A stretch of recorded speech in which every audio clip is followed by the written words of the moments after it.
네.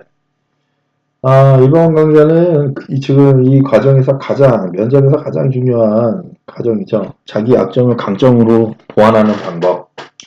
사실 이 부분에 대해서는 진짜 별표 10개를 해도 부족하지 않고요. 대부분 이 부분에서, 어, 속된 말로 털려서, 어, 거의 이제 최종까지 가지 못하고, 낙향을 하게 되는 그러한 가장 중요한 과정입니다.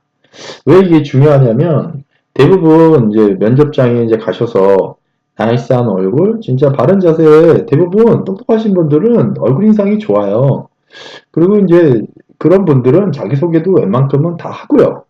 물론 제가 말씀드렸던 부분이 중요하지만 그런 부분들은 배우지 않고도 잘하시는 분들도 계세요. 그러면 그 자기소개 부분도 잘했고 자기 약점에 대한 부분에 대해서 상대방에게 진짜 frankly 아주 솔직하게 하지만 솔직하지만 참 이 그분들한테 이해가 가고 진짜 합격에 도움이 될 수 있는 얘기를 하는 거는 참 어렵습니다. 근데 오늘 이 얘기를 강좌를 들으시면 아마 저는 진짜 확신합니다. 도움이 되실 거라고. 그래서 지금 말씀을 이제 드리면요. 자기소개 부분을 아까 전에 말씀드렸잖아요. 일단은 1차 면접에 대한 부분이기 때문에 2차 면접에 합격을 하시기 위해서는 그분들한테 과거에 대한 어필을 하시되 2차 면접 때 보여주고 싶은 부분들이 있어야 돼요. 그러니까 예를 들어 제가 사람을 만나보니까 오늘 만났는데 또 보고 싶은 사람이 있더라고요. 진짜로. 그러니까 또 보고 싶네. 궁금하네. 이거 꼭 확인해 보고 싶네. 이런 부분이 있습니다. 그런 사람이 되시고 오셔야 돼요. 1차 면접은.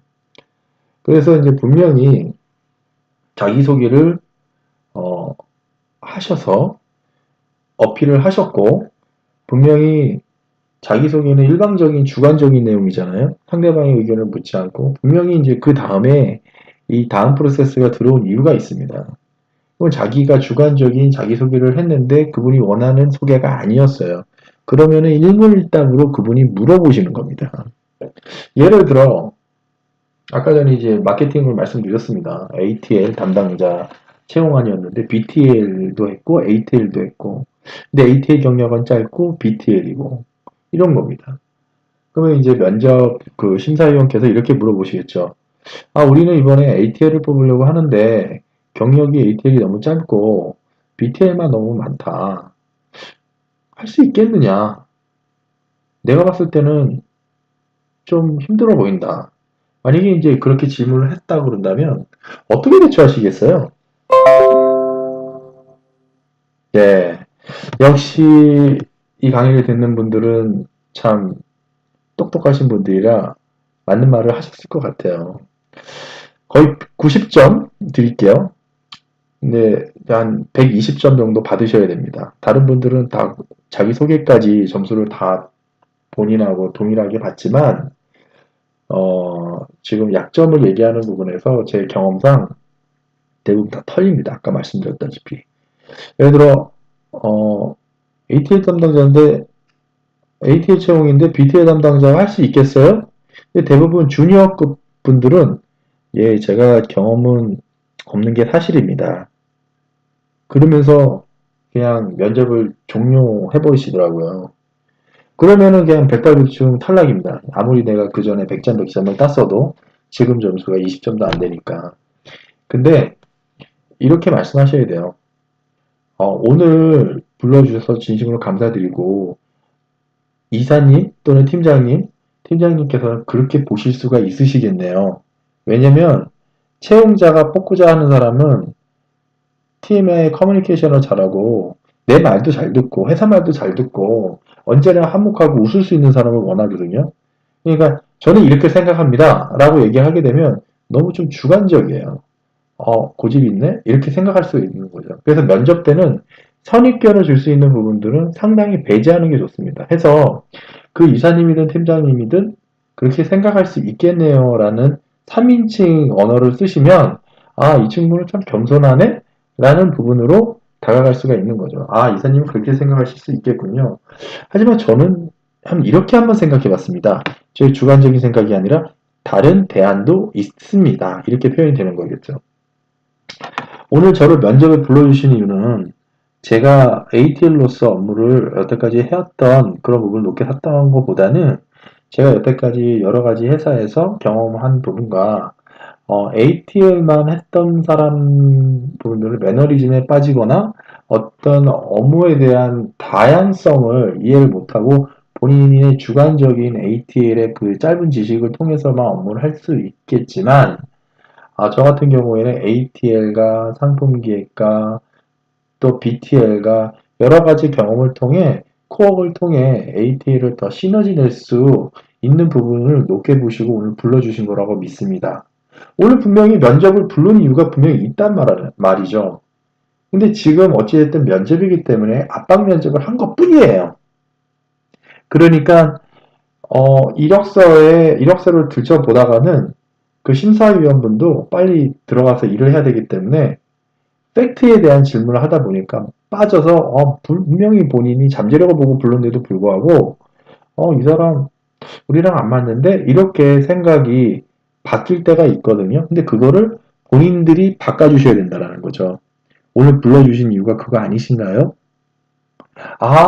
맞아. 내가 이번에 이거 불렀던 이유는 그냥 단지 ATL만 했던 경험이 아니라 BTL, ATL 상품기에 또 PR 경험, 또 직장 여러 가지 경험에 대한 다양성, 그런 부분들을 내가 좀 높게 사서 이 친구를 불렀지? 라고 학습을 시켜주셔야 된다는 거죠. 그렇게 되면, 나에게 의견을 물어봤고, 맞아, 나에 대한 동의를 구했고, 이런 부분들을 통해서 다른 분들은, 예를 들어 20점을 받았다고 한다면 본인은 100점 플러스 20점을 더 받아서 합격의 가능성이 더 높아졌다라는 거죠. 그래서 면접에 대한 부분이 중요한 게 이러한 부분들이 학습되어 있지 않으면 대처 능력이 없어진다는 거죠. 물론 시니어 같은 부분, 부장급이나 차장급이나 임원급 같은 경우에는 사실 말해서 어떤 인성이나 이런 거보다는 바로 오자마자 퍼포먼스를 내야 됩니다. 퍼포먼스를 내지 않으면 회사가 문을 닫잖아요. 중소기업 같은 경우는. 또 외국계 같은 경우에도 세일즈에 대한 판매에 대한 프레셔가 분명히 존재하거든요. 그래서 이제 디렉터를 뽑는 기준은 좀 다릅니다. 하지만 과장급 이하, 주니어급을 뽑을 때는 그 사람의 어떤 미래 가치, 그 다음에 여러 가지의 그동안 쌓은 경험, 그 다음에 인성, 자세, 그런 부분들을 많이 보거든요.